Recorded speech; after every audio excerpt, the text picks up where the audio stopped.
this video, I'm simulating every episode of the Amazing Digital Circus on LEGO, rebuilding the characters, locations, and even recreating all the destruction that happens in the show. Let the story begin. Pomni was just a normal person until she put on a headset and got trapped inside a digital world with a bunch of strangers named Caine, Ragatha, Jax, Zooble, Gangle, Kinger, and finally Kaufmo. Run! Kaufmo has completely lost it. He's now turned into a giant, abstracted monster, and he immediately destroys Ragatha like it's the world's most violent game of sting pong, leaving her looking like me when I wake up. But Caine decides the best way to deal with the situation is to start an adventure called Gather the Gloinks. So Jax, Gangle, and Kinger jump down a giant black gloink hole. That sounds way worse when you say it out loud. But while everyone's distracted, Pomni discovers something unbelievable. An exit door.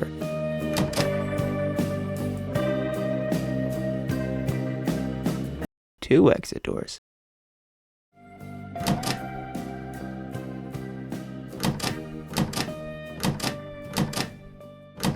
"17 exit doors." Then she accidentally wanders into the void. So Caine has to interrupt whatever weird thing he and Bubble were doing to rescue her. Meanwhile, Kaufmo crashes through the ceiling and absolutely destroys the Gloin Queen. And the adventure's over. Caine saved Pomni, rescues the gang, and lost Kaufmo away in the cellar.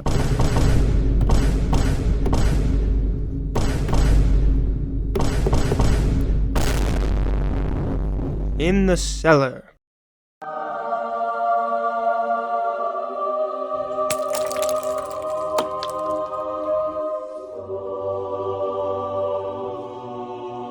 Pomni has survived exactly one day, but unfortunately Caine has prepared another adventure because apparently psychological torture is a daily event around here. We head to the Candy Kingdom, where our mission is to retrieve a shipment of maple syrup that was stolen by gummy bandits. We catch up to them and we start an epic fighting montage.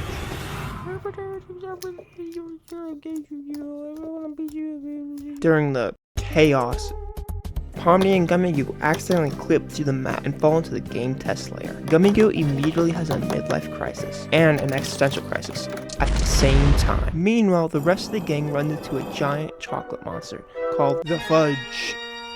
And the Fudge starts telling everyone about how much he wants to eat the people of the Candy Kingdom. So the gang and the Fudge head back to the Candy Kingdom.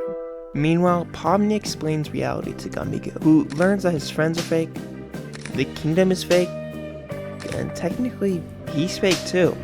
But despite all that, Gummigoo decides that he's gonna keep on living. But wait, the Fudge is about to eat the Candy Kingdom.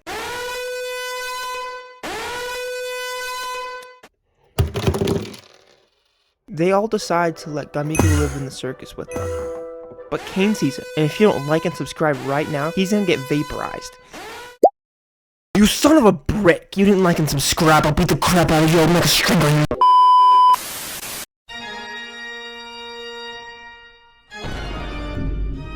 Caine's adventure today is the mystery at Mildenhall Manor, so we get teleported there.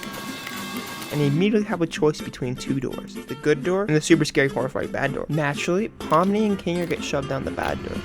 They fall into a room with a mounted head, which totally isn't alive, and if you try killing it, it totally won't drag you to literal hell, because that would be crazy. Anyways, what really happened was, the head was alive, we killed it, and it dragged us to literal hell. Wait a minute. Now Pomni and Kinger are trapped in hell. Their only chance to escape is reaching the exit. There's just one problem. There's little souls in the air, and when you breathe them, they possess you. So Kinger literally has to beat the hell out of Pomni to get them out. And Kinger, who normally has the mental stability of a microwave, suddenly turns into Shakespeare. And he has a heart-to-heart with Pomni, and gives her the strength she needs to hold her breath. With Kinger's help, Pomni manages to make it out. And nothing bad ever happened again.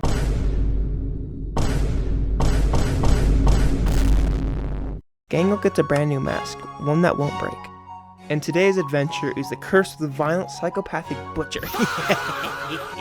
For some reason, the cast didn't really like that idea, so they head to the suggestion box instead. And they pull out an honest day's work at Spudsy's restaurant chain. because it's bad enough being stuck in a digital circus, try being stuck in customer service. But Gangle is the shift lead, which immediately turns out to be a massive mistake. Everybody gets assigned a job, and nobody does their job. Blah blah blah, the whole place catches fire. Metaphorically. And literally. Then Gangle's new mask breaks.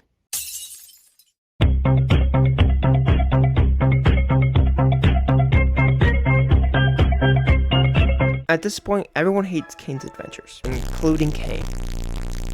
So they decide to do a lightning round full of adventures from the suggestion box. First up, Poacher's Paradise.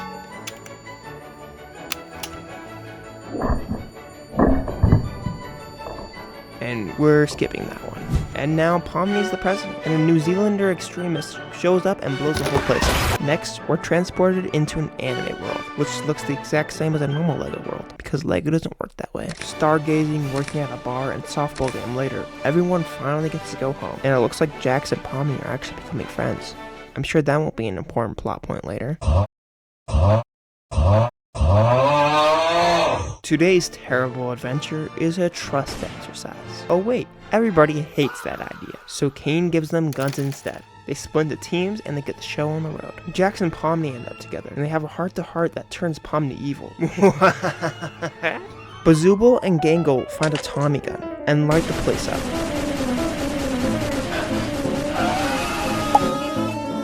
But somehow, Pomni shoots Gangle and Zooble. And then there was two.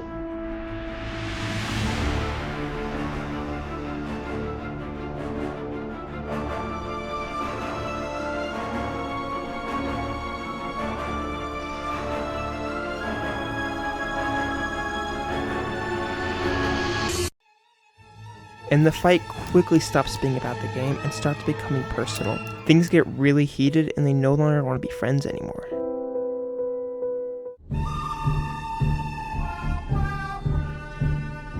For the first time ever, Caine decides not to make an adventure today. So naturally the whole group decides to have a beach party. While Jax decides to head back to his room so he can abstract in peace. But before he can do that, there's a knock at the door. Standing outside are Pomni, Ragatha, and a mannequin named Abel. Abel claims he's actually a character and knows how to escape the circus. There's just one problem, he says. To do it, we need a key to Caine's office. But I have a plan. Step 1, ask Caine on a date. To talk to him. Step 2, compliment him until he freezes up. I like how you have teeth. Step 3, crawl inside of his mouth and steal his key. When we collected all of that, we'll reconvene right here. Now it's time to break into Caine's office. Everything is going according to plan, until Jax presses the wrong button. And the truth is revealed. The office is fake, the escape plan is fake, Abel is an NPC, and the whole thing was just an elaborate ploy to psychologically torture these people. Caine starts this episode with a complete psychotic breakdown, and in response he decides to torture the cast with non-stop life-scarring adventures for days. Everyone's had enough, so the group comes up with a plan. Put a bucket over Kinger's head and wait for him to become Shakespeare. And Kinger explains the cast has the power to conjure things into existence. And if they can get a computer, they can summon Caine's source code into the computer and rewrite it. So Pomni heads back to the place where she found the exit in episode 1. Inside the office, she finds a computer and brings it back to Kinger. Meanwhile, the rest of the cast distracts Caine for about 5 seconds, before he immediately catches on. With no other option, the group starts insulting him, over and over and over again, until Caine gets so angry that he starts attacking everyone himself, giving Kinger just enough time to finish rewriting the code. Crap, Kinger just deleted the code, which is a massive problem because without Caine, the entire digital circus starts falling apart.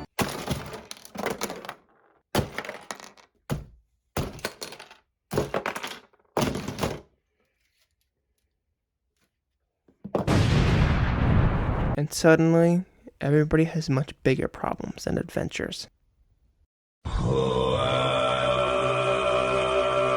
with the circus literally falling apart. The cast turns to Kinger for answers, and the answer is not good. According to Kinger, escaping the digital circus is impossible. So with no way out, the group decides to do the best thing they can, build a new one. Using their ability to conjure things into existence, they start rebuilding the circus from scratch. And surprisingly, everyone agrees with this plan. Well, almost everyone. Jax wanders off for about 5 seconds, and that's all it takes for him to abstract. Which means the group has an even bigger problem on their hands. An abstracted Jax is rampaging and destroying everything in the circus. So Pomni decides to infiltrate his mind, which goes about as well as you would expect. After getting out of Jax's mind, she starts glitching. Normally, Caine will be able to fix that, but Caine's dead. So now the circus is collapsing, Jax is abstracted, and Pomni is breaking apart. But then, whoopsie-doo, Caine's alive, he's a good guy now, he fixes Pomni and puts Jax back in the cellar, and they all lived happily ever after.